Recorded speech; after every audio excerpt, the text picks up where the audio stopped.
Hello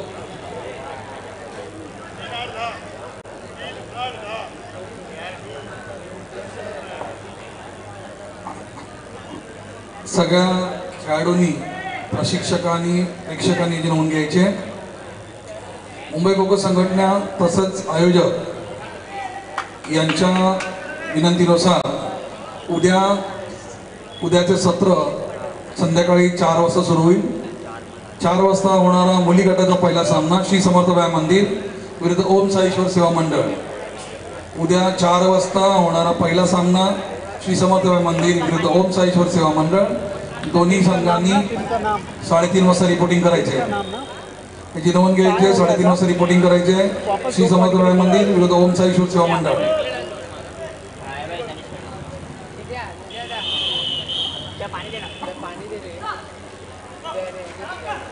दूसरा सामना वैभव sports club विरुद्ध आर्य सेना। वैभव स्पोर्ट्स क्लब विरुद्ध आर्य सेना हा सामना। या सामन्यासाठी दोन्ही संघांनी 4:30 वाजता यायचे।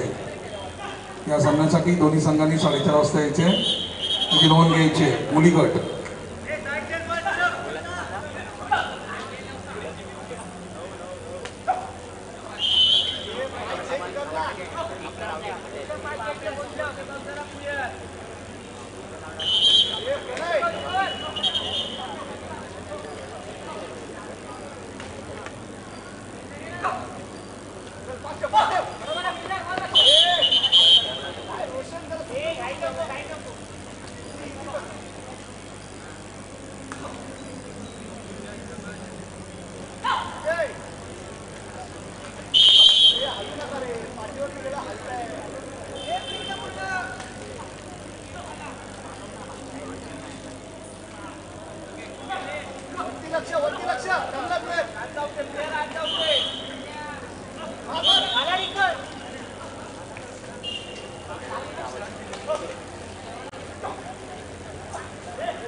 स्वागतम। माइक चालू केलं का बघ।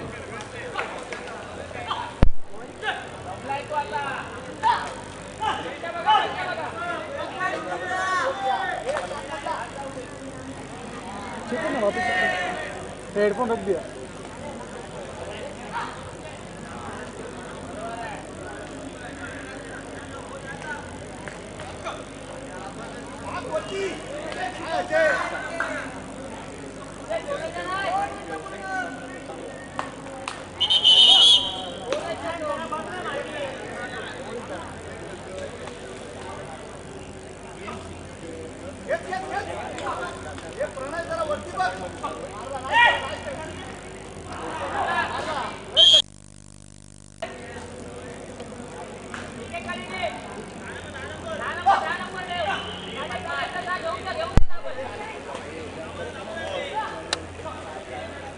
हॅलो, एक गडी बाद झालेला आहे। नेवल डॉगने एक गडी बाद केलेला आहे BMC या संघाचा। आणि आता 10 क्रमांकाचा गडी संरक्षक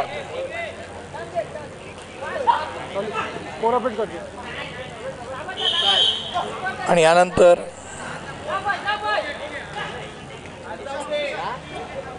पहिल्या तुकडीतील दुसरा गडी पकडताना नेवल डॉगचा संघ, पळणारा संघ हा BMC म्हणजे बृहन्मुंबई महानगरपालिकेचा संघ आहे। लायन्स क्लब ऑफ माईम तर्फे कुमार मुली गट जिल्हा अजिंक्य स्पर्धा, तर lions club of Mumbai elite तर्फे व्यावसायिक पुरुष महिला अजिंक्य स्पर्धा ही केशवराव दाते उद्यान या ठिकाणी वैभव स्पोर्ट्स क्लब आहे त्या ठिकाणी दादरला आयोजित केलेली आहे। आणि चालू सामना व्यावसायिक गटातील बृहन्मुंबई महानगरपालिकाचा संघ विरुद्ध नेवल डॉगचा संघ या दोन संघांमध्ये चालू आहे। पहिले पाळी जी नेवल डॉग आक्रमण करते तर बृहन्मुंबई महानगरपालिकेचा संघ संरक्षक करतोय आणि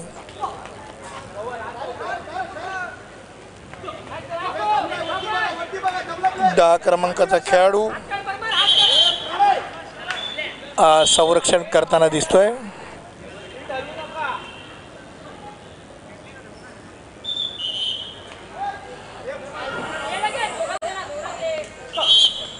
मागणं आक्रमक गतिमान आक्रमक धावत असताना समजा बसलेला आक्रमक जरा जरी हल्ला तरी उठण्याचा फाऊल आणि सुंदर झेप घेत नेवल डॉगच्या 5 क्रमांकाच्या खेळाडूने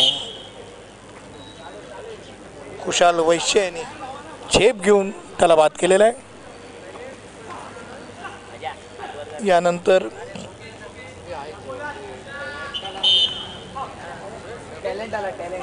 सुशील दहीअंबेकर हा गडी आपल्यासमोर संरक्षक करताना दिसतोय. 3 क्रमांकाचा सुशील हाही एक मातब्बरचा संरक्षक आहे. अनेक राज्यस्तरीय स्पर्धांचा अनुभव गाठीशी आहे आणि अत्यंत परत एकदा सुंदर झेप मात्र मागे हटण्याचा फाऊल पंचांनी काढला.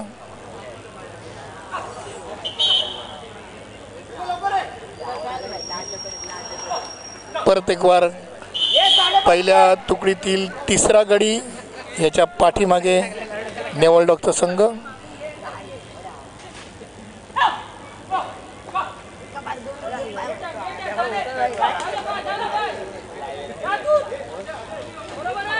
सुंदररित्या आक्रमण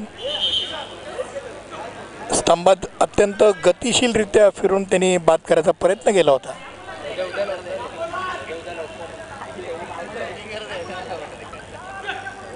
आज या स्पर्धेनिमित्त मुंबईतील अनेक मान्यवर खो खो रसिक मैदानात उपस्थित आहेत. त्याचप्रमाणे आयोजक संस्थांचे म्हणजे लायन्स क्लब ऑफ माहीम आणि lions club of Mumbai elite या दोन्ही संस्थांचे अनेक मान्यवर या स्पर्धेत भेट देत आहेत, आनंद घेत आहेत.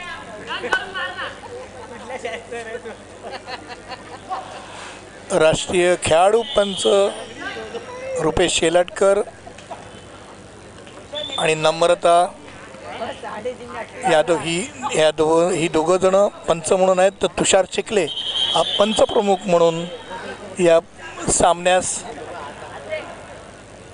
काम पाहतो आहे आणि अत्यंत सुरक्षित असे दोघांची.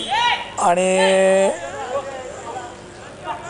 संरक्षक पडला पण तरी त्यांनी स्वतःला वाचवलं अत्यंत चांगल्यारीत्या. परत एक वार हापका मारत आणि परत ट्रॅक फाऊल काढला आहे. कसं बसं स्वतःला वाचवण्यात दोन्ही वेळेला तो यशस्वी ठरला. परत एकदा सुंदर झेप आणि आता मात्र तो बाद. बृहन्मुंबई महानगरपालिकेची दुसरी तुकडी संरक्षणाकरता आतमध्ये आलेली आहे. निहार पाष्टे संरक्षण करतोय.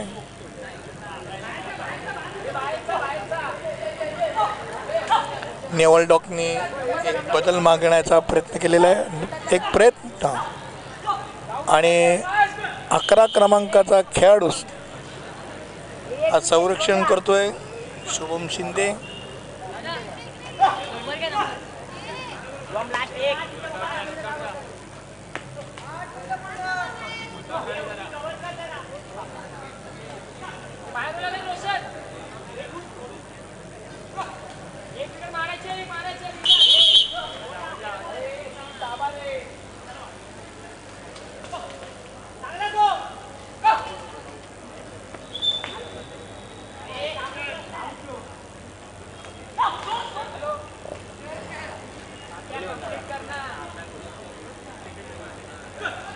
नेवल डॉगतर्फे स्थानिक अनेक खेळाडू या संघातनं खेळत आहेत.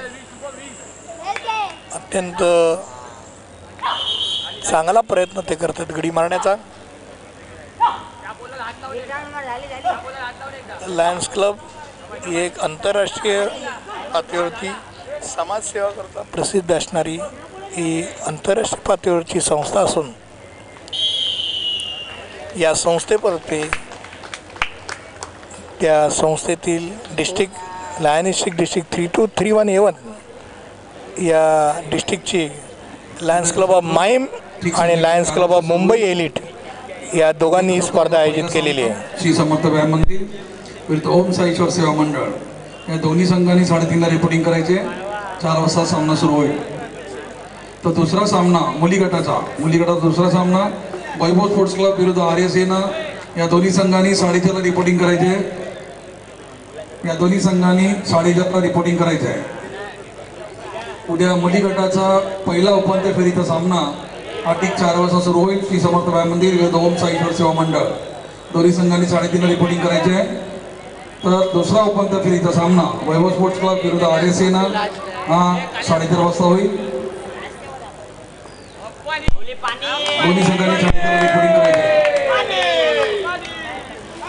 अत्यंत सुंदररित्या हा सामना चालू होता आणि यात नेवल डॉकतर्फे 3 गडी टिपण्यात त्या संघाने यश मिळवलेलं आहे. आणि यानंतर संरक्षण करण्याकरता आत उतरतील. सामना हा कुमार गटाचा असेल. श्री समर्थ व्यायाम मंदिर विरुद्ध अमृत मंडळ या दोन्ही संघांनी 5:15 वाजता रिपोर्टिंग करायचे आहे. श्री समर्थ व्यायाम मंदिर विरुद्ध अमृत मंडळ कुमार गट 5:15 वाजता रिपोर्टिंग करायचे. तर दुसरा उपांत्य फेरीचा सामना कुमार गटाचा विद्यार्थी क्रीडा केंद्र संघ विरुद्ध ओम साईश्वर सेवा मंडळ या दोन्ही संघांनी 6 वाजता रिपोर्टिंग करायचे आहे. कुमार गट श्री समर्थ व्यायाम मंदिर अमृत मंडळ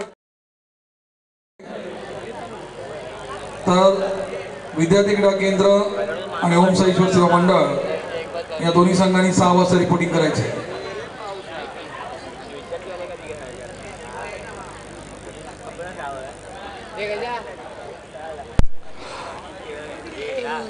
मुंबई खो खो संघटनेच्या विद्यमाने आणि जिल्हा अजिंक्यपद स्वरूपात ही चालू असलेला कुमार मुली गट जिल्हा अजिंक्यपद स्पर्धा आणि व्यावसायिक पुरुष महिला अजिंक्यपद स्पर्धा याचं धावतं समोलोचन. त्यानंतर 7 वाजता महिलांचा व्यावसायिक गट महिला यांचा अंतिम सामना आहे. 6:30 वाजता रिपोर्टिंग करायचे. अंतिम फेरीत पोहोचलेल्या दोन्ही संघांनी रत्ना नोटरी वर्क्स आणि मुंबई पोलीस यांनी 6:30 वाजता रिपोर्टिंग करायचं आहे. याची नोंद घ्यायची. सगळ्यांनी 6:30 वाजता रिपोर्टिंग करायचं आहे.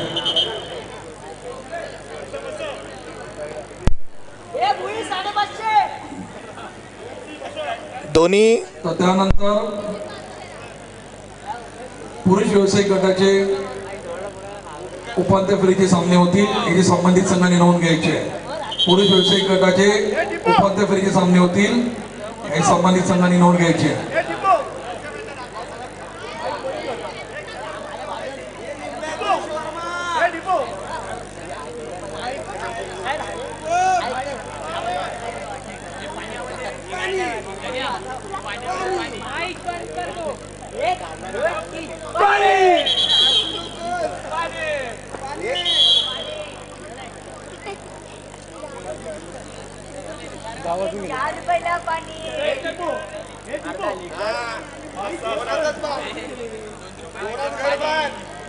चालू सामना संपल्यानंतर पुढील सामना पश्चिम रेल्वे विरुद्ध डीडी ॲडव्हर्टायझिंग या दोन संघांना पहिला पुकार.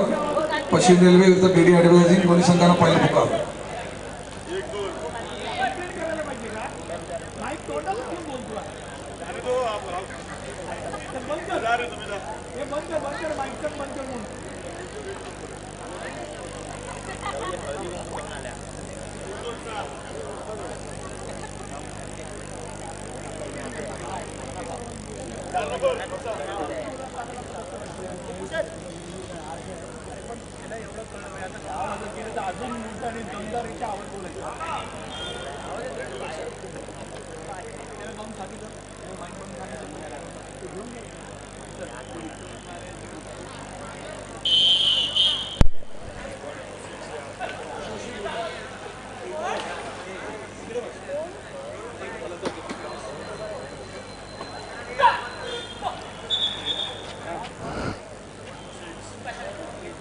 कुमार आणि मुली गटाच्या या जिल्हा अजिंक्य स्पर्धा तसंच व्यावसायिकच्या जिल्हा अजिंक्य स्पर्धा ज्या आपण घेतो आहोत, अत्यंत सुंदर झेप BMCच्या 5 क्रमांकाच्या खेळाडूंनी मारलेली आहे, मात्र प्रयत्न अयशस्वी ठरला. आणि आपल्यासोबत आज मुंबई खो खो संघटनेचे सचिव सुरेंद्र विश्वकर्मा आपल्यासोबत आहेत. त्यांना आपण या स्पर्धेच्या आयोजनाच्या संदर्भात त्यांचं मत आपण जाणून घेऊया. सुरेंद्र विश्वकर्मा सर, तुम्हाला ही स्पर्धा जी होती आहे या स्पर्धेचं स्वरूप आणि त्यात चालू असलेले सामने किंवा त्यातील खेळाडू यांचा एकूण परफॉर्मन्स किंवा ऑर्गनायझेशन कशी वाटली? ऑर्गनायझर आम्हीच आहोत, लायन्स क्लबबरोबर आम्हीच आहोत, कारण की मुंबई खो खो संघटनेची स्पर्धा त्यांनी घेतलेला आहे, त्याच्याबरोबर आम्ही संगती उभे आहोत. जो सामना जो आम्ही 5:30चा आहे तो आम्ही 4 वाजल्यापासून त्याची तयारी करतो आहे. ग्राउंडवर पाणी मारण्यापासून ते आखण्यापर्यंत या सर्व गोष्टी चालू आहेत. ती तयारी असल्याशिवाय आपण सामना सुरू करू शकत नाही. आणि हे सामने 5:30चे असून 5ला रिपोर्टिंग करून आम्ही 5:30ला प्रॉपर चालू करतो आहे. या सर्व सामने एवढं छानपैकी होत आहेत की रागाच्या भरात सर्वांनी गेम चांगला करायचा प्रयत्न केला आहे. आता हे रागाच्या भरात केवढं खेळत आहेत ते आज जाणवते. आपल्याला यूट्यूबच्या माध्यमातून कळत असेल की खरोखर सामने किती छान होते. एक गडी मारताना 4 वेळी अपील या सर्व गोष्टी होत आहेत. खरोखर मनापासून मलाही बरं वाटते की मुंबई खो खो संघटनेसारख्या संघटनेला लायन्स क्लबने एक पुढाकार करण्यासाठी ही स्पर्धा मागितली. खरोखर त्यांचे मनापासून आभार व धन्यवाद. सुरेंद्र विश्वकर्मा सर, मला एक तुम्ही नक्की सांगा, त्यांना लाडाने टिपू सर म्हणून सगळे म्हणतात. सर, या स्पर्धेच्या आयोजनातलं काही 2-3 ठळक वैशिष्ट्य मला आढळून आली. तुमचं अनेक राष्ट्रीय स्पर्धांमध्ये सहभाग असतो, तुम्ही पंच म्हणून जात असतात. तर हे जे काय नाविन्य मला आढळलं त्या संदर्भात तुमच्याकडे मला नक्की विचारायला आवडेल की इथे जवळजवळ 50 मेटलाइट्स लावून एका मैदानाकरता 50 लाईटची दिवाळी एक प्रकारे केलेली आहे. तर दरवेळेला लाईट कमी आहे याची कुठेतरी तक्रार असते, मग इथं आता सावली पण पडलेली आहे, दिसत नाही. तर या संदर्भात तुम्हाला काय वाटतं? बरोबर, मनापासून आभार मानायला पाहिजे लायन्स क्लबचा की हा जो सामना जो आम्ही घेतलेला आहे मुंबई खो खोच्या मान्यतेने, असे सामने राज्यस्तरीय अखिल भारतीय असे सामने होतात, अशा प्रकाश जोडतात. पण लोकल स्पर्धा ही घेत आहेत हे खरोखर कौतुक आहे. आणि एका क्रीडांगणाला नॅशनलला लावली जाते, स्टेटला लावली जाते, पण लोकल टुर्नामेंट हे फर्स्ट टाईम बघतो आहे. कारण की मॅक्झिमम आम्हाला 20-22 फ्लड पुरेसा होता. पण आज या ठिकाणी लायन्स क्लबने दाखवलं आहे की हे सुंदर एवढं क्षेत्र क्रीडांगण बनवलं आहे.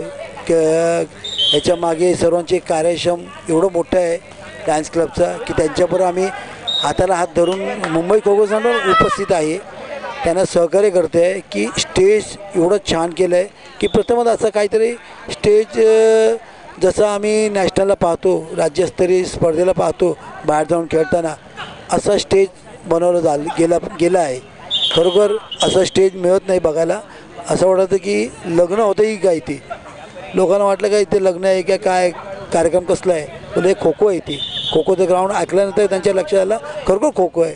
एवढं छान सुंदर क्रीडांगण आहे, स्टेज आहे, रेलिंग आहे, बसण्याची क्रिया मस्त केलेल्या आहेत छान.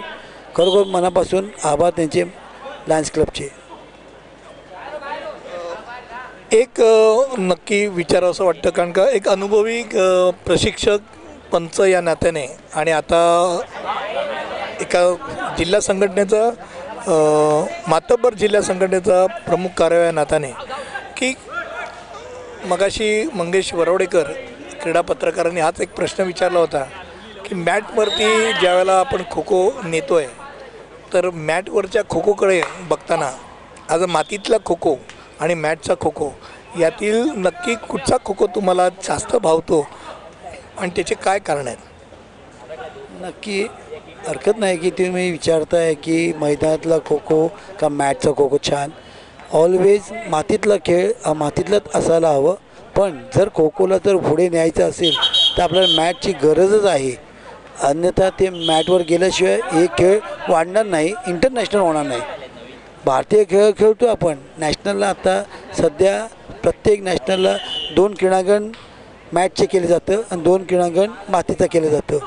कारण असं आहे की त्यांना खो खो न्यायचं आहे आणि आपल्याला खो खो वाढवायचं आहे, तर आपल्याला मॅटवर खेळणं गरजेचं आहे. याचा अर्थ नाही की खेळ कमी होणार आहे. त्याच्या इजाविजा जास्त होत आहेत मॅटवर. पण जे क्रीडांगण मातीच्या मैदानात जे खेळतो आपण त्याच्यात त्रास कमी होतो. कारण की तिथे लागलं तरी ते इंजुरी तेवढे नसतात जेवढे मॅटवर होतात. मॅटवरच्या इंजुरी जरा त्रास होतो, तर फिट व्हायला 3-4 महिने जातात. ब्रेक होतो, ट्विस्ट होतो, या गोष्टी होतात. पण मातीतल्या मैदानात हा ट्विस्ट हा प्रकारच नाही आहे. तर काही लागत नाही, फक्त एखादी चिंदी बांधली अंगठ्याला किंवा अँकलेट घातलं, निकॅप घातलं, चालून जातं. पण आपल्याला मॅटवर खेळायचं म्हटलं तर ते शूज लागतं, अँकलेट लागेल, सर्व गोष्टी लागतात आणि हे हायफाय खेळ होणार. यापुढे जर मॅट जर कंटिन्यू झाला तर खरोखर हायफाय होणार. खो खोला एक नवीन नाव मिळेल. अल्टिमेट खो खोचा तर जे प्रयत्न करत आहेत kho kho federation of India, खरोखर कौतुक आहे त्यांचं पण, की त्याने मॅटवर आणून एक वेगळा आचार प्रकार केलेला आहे. तो आपल्याला बघायला मिळेल आणि खो खो खरोखर वाढेल त्या मॅटमुळे. पण मातीतला खेळ मातीतच असायला हवं, आमची पण इच्छा आहे. टिपू सर, एक नक्की तुम्हाला विचार असं वाटतं की अनेकांनी अनेक दिवस प्रतीक्षा केलेली प्रीमियर लीग, त्या प्रीमियर लीग कडे तुम्ही कसे पाहाल? कारण कबड्डीच्या प्रीमियर लीगमुळे कबड्डीची एक कक्षा रुंदवली, घराघरात कबड्डी पोचला की ज्या घरांमध्ये कबड्डीही खेळला जात नव्हता त्या अगदी वेगवेगळ्या क्षेत्रातले, जातीतले, ज्ञातीतले हे सुद्धा कबड्डी हा शब्द ओळखायला लागले. तर तुम्ही ज्यावेळेला खो खो प्रीमियर लीगकडे आपण जेव्हा वळू त्यावेळेला तुम्ही या खो खो प्रीमियर लीगमुळे खो खोच्या मध्ये होणारे काय बदल अपेक्षित करतात, तर तुमची काय अशी अपेक्षा की यातनं काय काय होऊ शकतं, तुमचा अंदाज आम्हाला जाणून घ्यायचा आहे. धन्यवाद सर. आणि सर, प्रीमियर लीग झालं तर अत्युत्तम. कारण की ते प्रीमियर लीगची आतुरतेने लोक वाट पाहत आहेत. प्रीमियर लीग 2दा जाहीर केलं होतं, पण त्या खेरीमध्ये कोविडचा महामारीचा रोग आला. त्या रोगामुळे 2 वर्षात ते फुकट गेलं. त्या खेळाडूंचं बरेच लोकांचं नुकसान झालं. खरोखर फायदा होणारच आहे. जर एकदा प्रीमियर लीग झाली ना तर खो खोला खरोखर नाव मिळेल, एक गाव मिळेल, मुलांना पैसे मिळतील आणि खो खो वाढेल ह्याची शाश्वत आहे मला. कारण की खो खो आजपर्यंत तर आहेतच घरात, सर्वांच्या घरात आहे, नाही असं नाही आहे. पण प्रीमियर लीगमुळे खो खो खेळाडूंना पैसेही जास्त मिळेल. त्या पैसे मिळाल्यामुळे खो खो वाढतो आहे असं मला वाटतं. कारण की प्रीमियर लीग जो कबड्डी आहे त्याच्यात पैसे मिळायला लागले म्हणून खो खो कबड्डी वाढायला लागले. तसंच खो खोमध्ये मग आता सुरुवात होईल, थोड्यात 2-4 महिन्यात वाढेल असं मला वाटतं. प्रीमियर लीग जो पण होत नाही तो पण आम्ही आशात राहूया, आशा बाळगूया की स्पर्धा केव्हा होते आणि केव्हा आपली ही स्पर्धा पार पडेल. स्पर्धेची आम्ही पण आतुरतेने वाट बघतो आहे. जेव्हा ही स्पर्धा झाली ती स्पर्धा खरोखर छान होईल आणि घराघरामध्ये 100% पोचणारच आहे, याचे माझं शाश्वत आहे.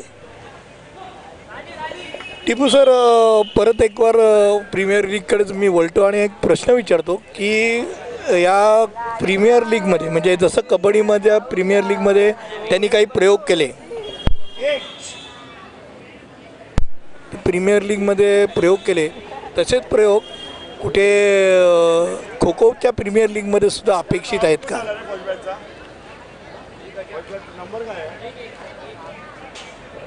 मी पुन्हा एकदा विचारतो की जसं कबड्डीच्या प्रीमियर लीगमध्ये 30 सेकंदाचा टायमर किंवा अशा विविधपूर्ण अशा काही गोष्टी त्यांनी आणल्या की जेणेकरून कबड्डीमध्ये रंगतदार प्रकार येईल. खो खो प्रीमियर लीगमध्ये ज्यावेळेला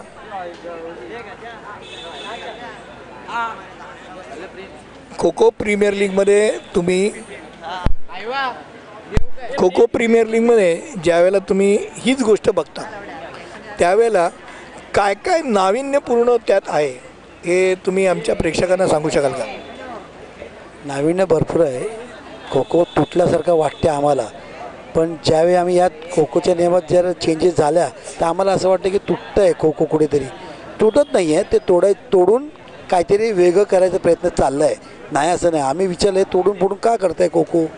मग त्याने प्रश्न असं आम्हाला उलटं केलं की हे तोडून नाही केलं तर खो खो वाढणार नाही आहे, लोकांचं ॲट्रॅक्शन वाढणार नाही आहे. लोकांचं ॲट्रॅक्शन वाढण्यासाठी आम्ही हे तोडून मोडून केलं तरच हे खो खो पुढे वाढेल असं आम्हाला वाटते. म्हणून त्यांनी सांगितलं की आम्ही एक चेंजेस केले आहेत. वजीर ठेवला आहे. वजीर जो कुठेही जाऊन उलटा सुलटा जाऊन बाद करू शकतो. खो खोमध्ये अजूनमध्ये आयुष्यात कोणी केलं नाही आहे. हे पहिला प्रयत्न आहे की वजीर घ्यायचं, त्या वजीर कसाही गडी बाद करू शकतो. पण त्या एका संघामध्ये 2 वजीर असणार. प्रॉपर खेळणारा एक वजीर, दुसरा एक राखीव असणार. जेव्हा तो मोडतोड होणार किंवा त्याला चेंज घ्यायचा तर वजीर चेंज होणार, अदरवाईज नाही होणार. पण ह्याच्यामध्ये गडी बाद झाल्यानंतर खेळ समाप्त करतात, म्हणजे स्टॉप करतात प्रॉपर. मग पुन्हा स्टार्ट करतात, म्हणजे तो टायमिंग सोडून प्रॉपर हा जो सिटिंग अरेंजमेंट आहे तो 6चा असणार आहे. 7व्याच्या ठिकाणी पोल लावला जाणार आहे. म्हणजे 6चा जो सिक्सर म्हणतो आपण खो खो, तो 6 सिक्सर सारखा घेणार आहे. या सिक्सरमध्ये खरोखर मला असं वाटते खो खो बघायला तर नाही मिळणार, किमान पकडापकडी बघायला छान आवडेल. जे रिंग गेम जो होतो तो बघायला नाही मिळणार, पकडापकडीच होणार आहे. कारण की ज्याच्याकडे ताकद आहे तोच दाखवू शकतो. इतर खेळामध्ये नाही आहे तसं, पण आपल्या खेळामध्ये ते वाढणार आहे. आणि त्या खेळामध्ये मला असं वाटेल प्रेक्षणीय दिसणार की डाईव्ज मारल्यानंतर विकेट किती मिळतात, 1 पॉईंट मिळतो. इथे 2 पॉईंट दिले जाईल. पोल डाईव्ह मारल्यानंतर तिथे 1 पॉईंट आहे, तिथे 2 पॉईंट मिळणार आहे.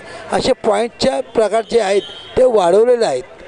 आणि जर एखादी खोटा अपील झाला, काही झाला तर तिथे स्टॉप केलं जाईल. रिवाईज मागतात, त्या पद्धतीने स्टॉप करून त्याचा रिवाईज बघणार. जर तो लुजर दाखवला तर ते मायनस होणार. अशा काही गोष्टी करणार होतात. ते केल्याशिवाय मला असं वाटत नाही की खो खो वाढणारच आहे. 100% खो खो वाढेल. असं काही गोष्टी केला तरच वाढणार आहे असं मला वाटते. सर, एक अजून प्रश्न नक्की विचारावासा आवडेल. त्या प्रीमियर लीगमध्ये असं म्हणे की एक तुकडी बाद झाल्यानंतर परत एकदा गेम थांबवून परत पहिल्यापासून सुरुवात करायचा असं आहे. मला वाटतं या एका प्रकाराला बहुतेक खो खो प्रेमींचा विरोध आहे. अन्यथा मला वाटतं वजीर या एक नवीन कल्पनेला तर सगळ्यांनाच ती कल्पना आवडली. तर एक समर्थक किंवा विरोधक या नात्याने नाही, पण मला तुमचं या संदर्भात मत नक्कीच ऐकायला आवडेल की 3 गडी बाद केल्यानंतर सामना थांबून परत पहिल्यापासून तर घ्यायचं झाला आणि ते टायमिंग घ्यायचं झालं तर तो खेळची लिंक तुटते. या संदर्भात तुमचं काय मत आहे? 100% लिंक तुटतच आहे. एक तुकडी बाद झाल्यानंतर खेळ थांबवायचा आणि पुन्हा ती सुरुवात करायची हे चुकीचं मलाही वाटते. पण काय खो खो जर वाढवायचं असेल एक आगळा वेगळा विचार करून त्याला प्राधान्य द्यावंच लागणार. ते प्राधान्य का द्यायचं की एकदा तरी स्पर्धा होऊ द्या. स्पर्धा झाल्यानंतर आपल्याला आयडिया येईल की नक्की हे चुकीचं आहे का बरोबर आहे. आता हे चुकीचं आहे आता वाटतं आपल्याला. जेव्हा हे प्रॉपर खेळ सुरू होईल तर मला असं वाटत नाही की हे चुकीचं वाटते. कारण की दोन्ही संघांना संरक्षण आणि आक्रमक या दोन्ही संघांना तेवढंच वेळ मिळणार आहे स्टडी व्हायला. पण जे लिंकचा जो प्रकार आहे म्हणजे ती लिंक तुटते. एकदा गरम बॉडी झालेला एकदम थंड झाला नंतर पुन्हा त्याला गरम करायचं तर वेळ लागतो. ती जे ॲक्शन रिॲक्शन होते ते कमी दिसणार 100%. ज्याच्यात ताकद आहे तो दाखवेल खेळ, ज्याच्यात ताकद नाही तो नाही दाखवणार. पण संधी जो म्हणतात की सर की ते लिंक तुटते, खरोखर लिंक तुटत आहे. पण दोन्ही संघाला ते प्रॉपर मिळणार आहे. मग त्या संदर्भात विचार करायला हरकत नाही की जे काय होतं आहे ते चांगल्यासाठी होते असा विचार करून मनाला घट्ट करून ते स्पर्धा पार पडायला सांगायला पाहिजे. टिपू सर, मला असं वाटतं की आपण बऱ्याच वेगवेगळ्या विषयांवरती तुमच्याशी बोललो. तुम्हाला मुंबई खो खो संघटनेचा सचिव या नात्याने मुंबईचा प्रवास यापुढचा प्रवास कसा वाटतो? बऱ्याच वेळेला असं बोललं जातं की मुंबईचा क्रमांक खाली घसरत चालला आहे. तर तुम्हाला भविष्यात मुंबईचा संघ कुठे दिसतो आहे? भविष्य सांगता येत नाही आहे. कारण की आम्ही जो प्रयत्न करतो आहे जास्तीत जास्त स्पर्धा घेऊन त्यांना खेळाची भूमिका करायला लावतो आहे. जास्त स्पर्धा घेऊन त्यांना खेळायची संधी देतो आहे की तुम्ही जास्त सामने खेळा, त्याच्यातून तयार व्हा. संधी इथेच मिळते आहे, मुंबईतच जास्त सामने होतात असं मला शाश्वत आहे. आणि लोकांनाही सांगायला आवडेल की खरोखर मुंबईत जास्त स्पर्धा होत आहेत आणि खेळून खेळून हे चांगले खेळाडू तयार होत आहेत. पण बाहेरचे खेळाडू जे असतात मुंबई सोडून ते आगळावेगळा सराव करतात, उन्हात करतात, बऱ्याच ठिकाणी प्रॅक्टिस करतात. पण आपल्या मुंबईत तेवढं प्रॅक्टिस करत नाही आहे वैयक्तिक तरी म्हटलं तरी. फक्त सामने भरपूर होत आहेत, ह्याचा खरोखर मला अभिमान आहे. मगाशी म्हटल्याप्रमाणे टिपू सर मुंबईचं पुढचं भवितव्य म्हणजे भविष्य म्हणा, थोडंफार तुम्ही कलाटणी दिली विषयाला हळूचकन. पण एक गोष्ट मला तुमच्याकडनं खरंच जाणून घ्यायची आहे की पूर्वी मुंबई पुण्याचा संघ हे मातबर संघ धरले जायचे. आज मुंबई त्या मातबर क्रमांकामध्ये नाही, पुणे मात्र स्वतःचा क्रमांक राखून आहे. असं काय झालं की जेणेकरून मुंबई आपला क्रमांक राखू शकला नाही, पण पुण्याने आपला क्रमांक त्याच ताकदीने राखायचा प्रयत्न केला. कुठे तुम्हाला मुंबई कमी होताना आढळते, म्हणजे कुठे आपण कमी पडतो असं तुम्हाला वाटतं? खरं पाहायला गेलं तर शाळाच बंद झाली आहे. या कोविडने तर सर्व दुनिया दाखवली आम्हाला. पण या कोविडमध्ये स्पर्धा कुठे होते कुठे नाही कोणाला पडली नसतं. पण खेळाडूने ते जातीने जर सराव केला असता स्वतःचा इंडिव्हिज्युअल तरी संघ वर येऊन खेळला असता. पण आज संधी मिळूनसुद्धा काही दाखवत नाही खेळ.